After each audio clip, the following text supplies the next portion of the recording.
एक समय की बात है। एक गांव में एक माँ अपनी 3 बेटियों के साथ रहती थी, जिनका नाम था रीना, मीना और सोना। वो अपनी बेटियों को बहुत प्यार करती थी, लेकिन मुश्किल की बात ये थी कि उस गांव में कोई भी बाजार नहीं था और सामान खरीदने के लिए दूसरे गांव जाना पड़ता था।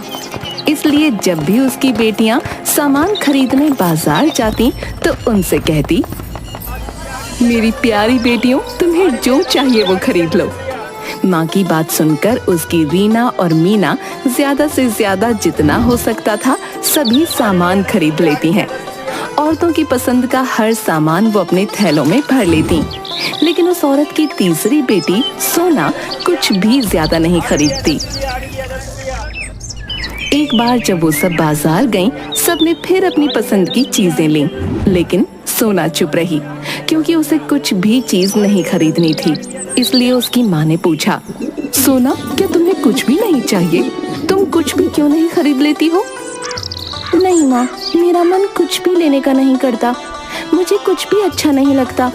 तुम मुझे केवल गेंदा के फूल लेकर दे दो। मुझे गेंदा के फूल बहुत पसंद है। उसकी माँ ने सोचा, मेरी सोना कभी कुछ नहीं मांगती। गेंदा के फूल तो जंगल से मुफ्त में ही मिल जाएंगे। इसकी इच्छा भी पूरी कर देती हूँ। माँ अपनी सभी बेटियों को घर वापस भेजकर अपनी छोटी बेटी सोना के लिए गेंदा का फूल लेने चली गई। अपनी बेटी के लिए गेंदा का फूल लेने जंगल के पास वाले खेत की तरफ वो जा रही थी। उसने उसकी बेटियों का खरीदा हुआ सामान अपनी पीठ पर लादा हुआ था और वो धीरे धीरे चल रही थी। सूरज ढल गया और अंधेरा छाने लगा। हे भगवान, कहीं भी गेंदा के फूल नहीं लगे। शाम होने लगी है, लगता है खाली हाथ ही वापस जाना होगा। माँ को रात में दिखाई नहीं देता था, इसलिए वो रास्ता भूल गई और चलते चलते वो एक भयानक जंगल में पहुंच गई। माँ को बहुत डर लग रहा था, लेकिन फिर भी वो हिम्मत बांधकर आगे चलती रही। जंगल में कुछ और आगे जाने पर उसे एक बड़ा ही खूबसूरत राजमहल दिखाई पड़ा। अरे, इस जंगल में कोई राजमहल है? ये तो मुझे नहीं पता था। थोड़ा आगे बढ़ने के बाद उसने देखा कि महल के चारों तरफ गेंदा के फूल लगे हुए थे और गेंदा के फूलों से पूरा राजमहल का बगीचा महक रहा था। बड़ा ही सुंदर दृश्य था। अचानक उसे याद आया कि उसकी छोटी बेटी सोना के लिए उसे गेंदा के फूल लेने हैं। न जाने कैसे ये बात भूल गई। मैं बहुत बूढ़ी हो गई हूँ। उसने सोचा कि उसे सबसे पहले फूल तोड़ लेने चाहिए। जैसे ही उसने फूलों को तोड़ा, तुरंत ही एक भयानक राक्षस वहां आ गया और बोला, तुमने मेरे बगीचे के फूल तोड़े हैं, मैं तुम्हें कैद करूंगा। भैया, मेरी बेटियां अनाथ हैं। मैं वापस नहीं गई तो वो मर जाएंगी। मैं तो अपनी बेटी सोना की इच्छा पूरी करने आई थी। सोना? अच्छा, तो उसके लिए तुमने ये फूल तोड़े। अब इन फूलों के बदले में तुम्हें अपनी बेटी सोना मुझे देनी होगी। लड़कियों की माँ बुरी तरह से डर गई। उसने सोचा कि वो फूल फेंक कर वहां से भाग जाए। लड़कियों की माँ जोर जोर से रोने लगी। आखिरकार उसे उस राक्षस को वचन देना पड़ा। मुझे छोड़ दो भाई, कल मैं अपनी बेटी को तुम्हें सौंप दूंगी। एक के लिए सबको अनाथ नहीं कर सकती। मुझे जाने दो, पर मुझे दिखता नहीं, घर कैसे पहुंचूंगी? उसने गेंदा के फूलों को उठाया। राक्षस ने जादू किया और वो घर पहुंच गई।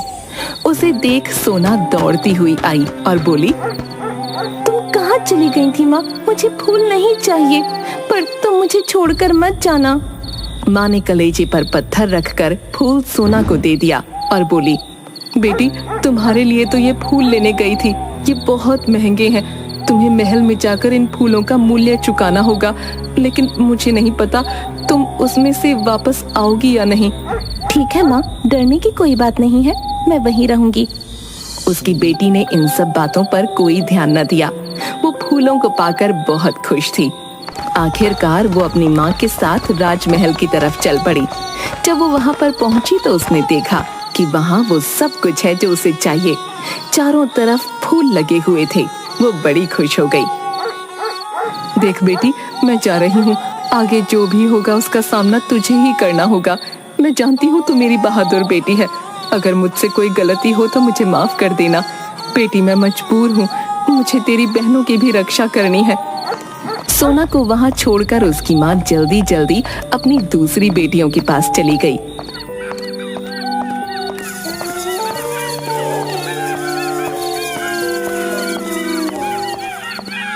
सोना चारों तरफ लगे गेंदा के फूलों को तोड़ने लगी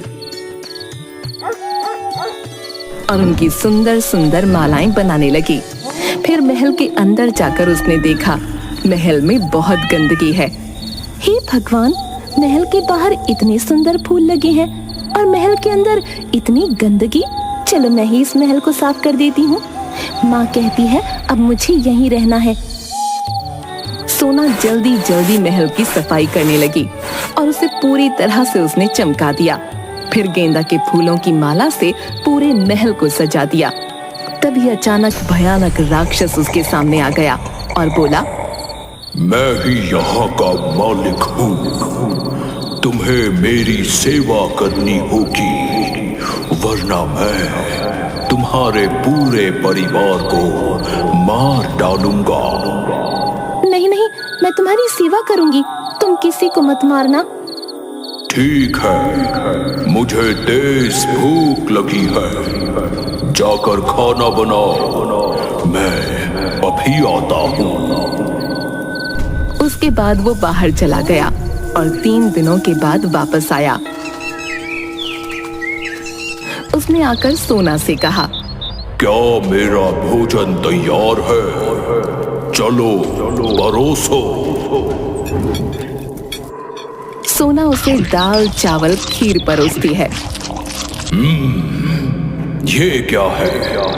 ये क्या खिला दिया तुमने?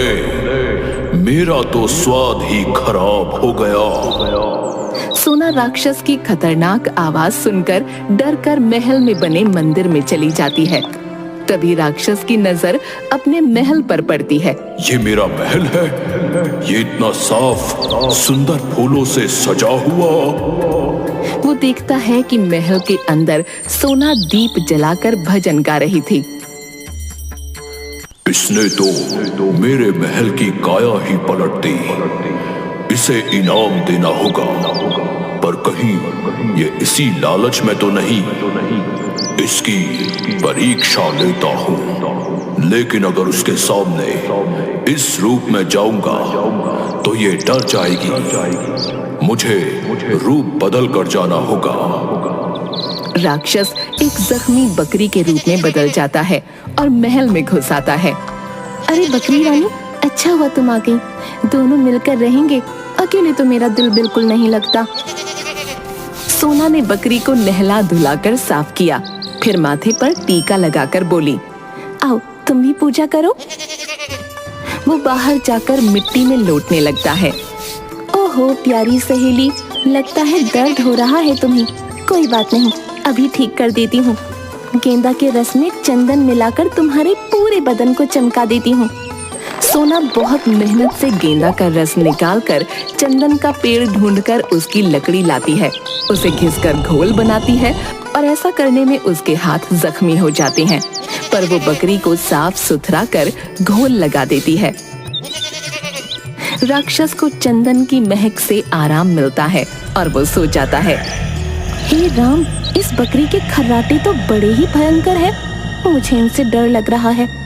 वो बकरी के नाक में गेंदा के फूल भर देती है। बकरी के रूप में राक्षस को तेज छींकें आती हैं और वो राक्षस के रूप में आ जाता है। हे राम, एक राक्षस गया तो दूसरा राक्षस आ गया। एक छींक से बकरी राक्षस बन गई। अब मैं इससे कैसे बचूं? वो भागकर गेंदा के बगीचे में छुप जाती है और सोचने लगती है, तैयारी तैया, एक छींक ने बकरी को राक्षस बना दिया। अब तो राक्षस से बचने के लिए मुझे भी छींकना होगा। शायद मैं भी कोई भयानक चुड़ैल बन जाऊं। इसका मुकाबला तो तभी कर सकते हैं।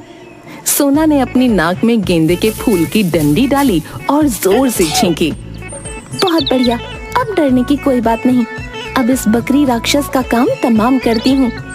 अरे ओ बकरी राक्षस, जरा सामने तो आ। मैं तुझसे डरने वाली नहीं, तू तुझे क्या लगा एक छींक में तू राक्षस बन सकती है? तो क्या मैं कोई चुड़ैल नहीं बन सकती? देख मैं क्या बन गई हूँ।